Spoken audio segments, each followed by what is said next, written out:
لایەکێکی دیکە لە یاریەکانی هەفتەی میخولێپلەیەکی کوردستان و لە یاریکی بەهێز و لە کەشێکی باراناویدا بازیان میوانداری بابانی کرد. دوای شکستێک و یەکسانیەک بازیان توانی بە ئەنجامی 3 گۆڵی خاوێن لە بابانی میوانی بەرێتەوە.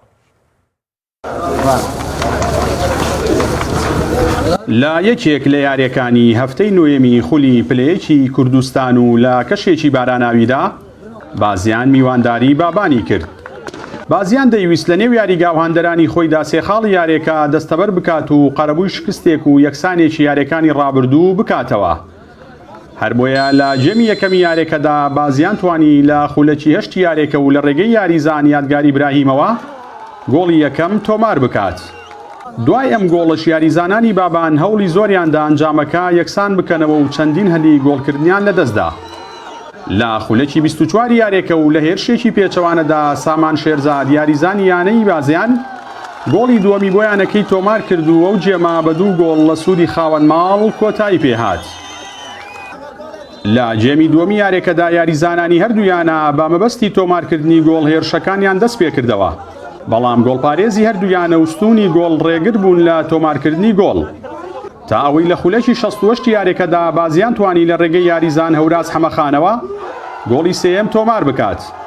دوجار یاریەکە بە ئەنجامی 3 گۆڵی خاوێن لە سوودی بازیان کۆتایی پێهات و بازیان لەسەر حیسابی بابانی میوانی سێخاڵی یاریەکەی بەدەستهێنا.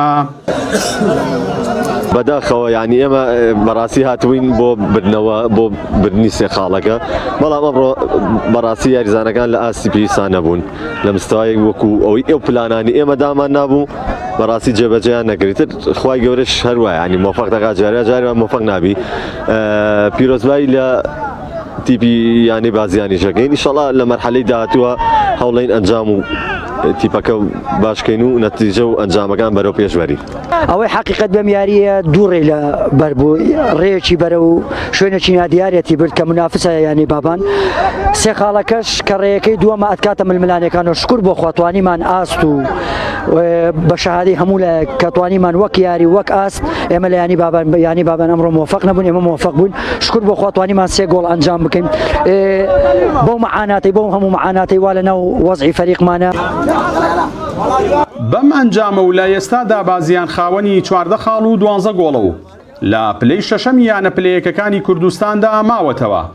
یانەی بابانیش خاوەنی 10 خاڵ و 9 گۆڵە و پلەی حەوتەمی یانە پلەیەکەکانی کوردستانی گرتووە. دوای شکستێک و یەکسانبوونێک بازیان ئەمڕۆ توانی لە نێو یاریگاوهاندەرانی خۆیدا و لەسەر حیسابی بابانی میوانی سێخاڵی یاریەکە دەستەبەر بکات. جەلال جەباری، کەناڵی ئاسمانی پەیام، ناحیەی بازیان.